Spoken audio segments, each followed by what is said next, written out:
মাননীয় ইয়াং সংসদ সদস্য, আপনাকেও ধন্যবাদ আপনার প্রশ্নের জন্য। আপনি নিজেও সাক্ষী, আপনার নির্বাচনী এলাকাতেও আপনাকেও মহিলারা ঘিরে ধরেছিল ফ্যামিলি কার্ড দেওয়ার জন্য। আপনি উত্তরে বলেছেন যেই মুহূর্তে ফ্যামিলি কার্ড সরকার দেবে আপনি চেষ্টা করবেন তাদেরকে ফ্যামিলি কার্ড ডিস্ট্রিবিউট করার জন্য। মাননীয় প্রধানমন্ত্রী বলেছেন যে টোটাল 4 কোটি পরিবারকে আমরা ফ্যামিলি কার্ডের আওতায় নিয়ে আসব। আমরা যদি 4 কোটি পরিবারকে আমরা ফ্যামিলি কার্ডের আওতায় নিয়ে আসি তাহলে আমাদের 1,20,000 কোটি টাকা মাননীয় স্পিকার আমাদের টোটাল হচ্ছে খরচ হবে, এবং প্রসিজারাল কস্ট সহ সেখানে 1,34,000 কোটি টাকা হচ্ছে আমাদের বার্ষিক খরচ হচ্ছে। আবার গত সপ্তাহে মাননীয় স্পিকার আমরা ফার্মার্স কার্ডের বিষয়ে জানলাম যে 2,75,00,000 ফার্মার্সকে আমরা ফার্মার্স কার্ডের অধীনে আমরা নিয়ে আসবো। মাননীয় সদস্য সরাসরি প্রশ্ন করুন, ভূমিকা বাদ দেন, প্রশ্ন করুন। তো সেখানে 6,875 কোটি টাকা, যেখানে প্রসিজারাল কস্ট সহ 7,000 কোটি টাকা মাননীয় স্পিকার খরচ হচ্ছে।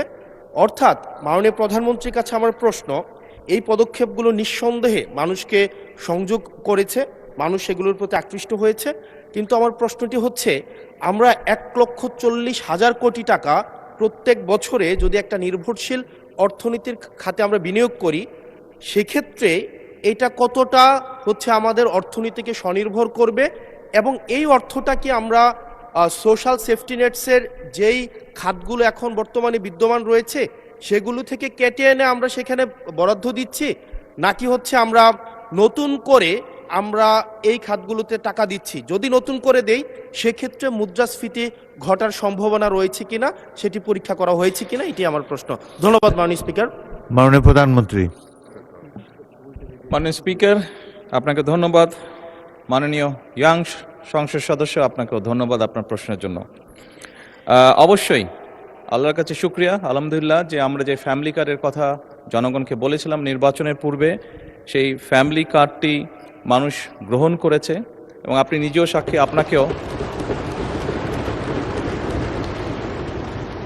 আপনি নিজেও সাক্ষী, আপনার নির্বাচনী এলাকাতেও আপনাকেও মহিলারা ঘিরে ধরেছিল ফ্যামিলি কার্ড দেওয়ার জন্য। আপনি উত্তরে বলেছেন যেই মুহূর্তে ফ্যামিলি কার্ড সরকার দেবে আপনি চেষ্টা করবেন তাদেরকে ফ্যামিলি কার্ড ডিস্ট্রিবিউট করার জন্য।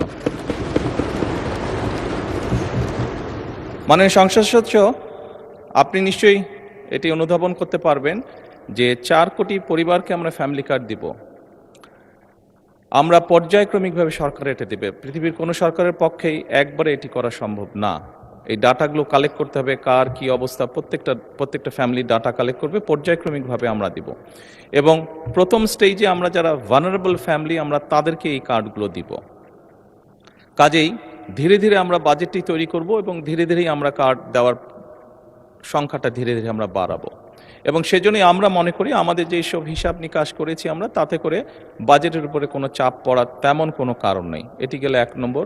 দ্বিতীয়ত, আপনি বলেছেন যে আরও যেগুলো সেফটি নেট,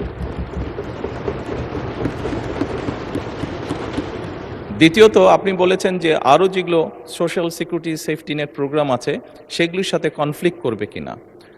মাননীয় সংসদ সদস্য, আপনি যদি দেখেন এই মুহূর্তে যে কটি ধরনের ডিফারেন্ট কাইন্ডের এই ধরনের প্রোগ্রাম আছে, আপনি যদি সবগুলোর অর্থ সহযোগিতা অ্যাড করেন দেখবেন যে ফ্যামিলি কার্ডে যেই 2,500 টাকা দেওয়া হচ্ছে সবগুলো অ্যাড করলে সেটার পরিমাণ না। অর্থাৎ ফ্যামিলি কার্ডে যেই সহযোগিতা দেওয়া হচ্ছে টাকার ভলিউমে সেটা সবচেয়ে বেশি, ভলিউমে বেশি, 2,500 টাকা কোনোটাই। সবগুলোকে একজন মানুষকে যদি সবগুলো সুবিধা দেন এই মুহূর্তে যেগুলো চালু আছে, তাহলে একজন লোক 2,500 টাকার কম পাচ্ছে, বেশি পাচ্ছে না। এবং এর মধ্যে আমরা দেখেছি, এর মধ্যে রিসার্চ করে অনেকগুলো মানুষ আছে বা অনেকগুলো ব্যক্তি আছেন যাদের উপরে রিপিটেশন হচ্ছে, যে একই সুবিধা কয়েকটি সুবিধা একজন ব্যক্তি পাচ্ছেন।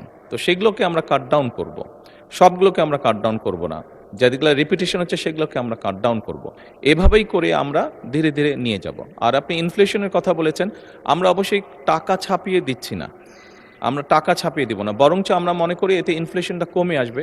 কারণ আপনি চিন্তা করুন, যখন সে 2,500 টাকা পাচ্ছে, এর মধ্যে নিশ্চয়ই যারা পেয়েছে আপনি দেখেছেন যে তাদের ভিডিওতে দেখেছেন তাদের রিয়াকশনগুলো, কি করবে তারা। কেউ বলেছে জামা কাপড় কিনবে, কেউ বলেছে বাচ্চার জন্য বই কিনবে, কেউ বলেছে ফ্যামিলির প্রয়োজনীয় জিনিস ক্রয় করবে। তার মানে আপনি দেখুন, যেই মানুষগুলো পাচ্ছে এরা কিন্তু কোনো ব্র্যান্ডেড জিনিস ব্যবহার করে না, আমরা সবাই একটু অ্যাফোর্ড করতে বলে যে ব্র্যান্ডেড বিদেশি জিনিস ব্যবহার করি, এই মানুষগুলো কিন্তু যেসব জিনিস ব্যবহার করে সেগুলো কিন্তু তাদের প্রয়োজনীয় জিনিস ব্যবহার করে, এবং তারা যেই জিনিসগুলো ব্যবহার করে অধিকাংশই দেশীয় কলকারখানা দেশেই উৎপাদিত হয়।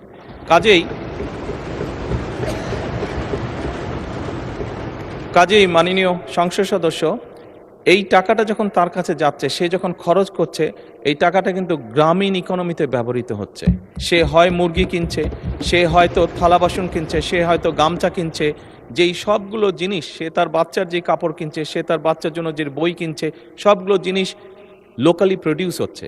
তার ফলে যেটা হবে, আমাদের লোকাল ইন্ডাস্ট্রিগুলো ধীরে ধীরে, এই যে 1,64,000 কোটি টাকার আপনি কথা বলেন, এটি সম্পূর্ণভাবে লোকাল ইন্ডাস্ট্রিগুলোতে যাবে, লোকাল ইন্ডাস্ট্রিগুলোকে এগুলো হেল্প করবে।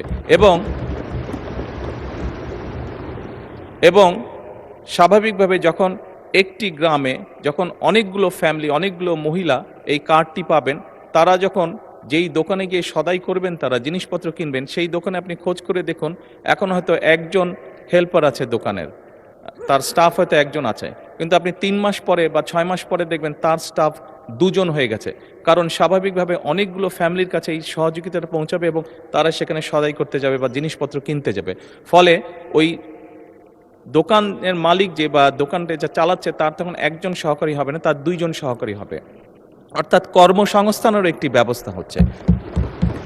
একদিকে যেরকম এইটা এক কাইন্ড অফ ইনভেস্টমেন্ট, স্টেট রাষ্ট্রের একটা ইনভেস্টমেন্ট, যে ইনভেস্টমেন্টের মাধ্যমে ধীরে ধীরে লোকাল শিল্পগুলো গড়ে উঠবে, যে ইনভেস্টমেন্টের মাধ্যমে ধীরে ধীরে কর্মসংস্থানও গড়ে উঠবে। সেই জন্যই আমাদের হিসাব বলছে ইনফ্লেশন বরং কমবে, বাড়বে না। মাননীয় সংসদ সদস্য, ধন্যবাদ আপনার প্রশ্নের জন্য। আপনারা দেখছেন ওপেন মিডিয়া সেল।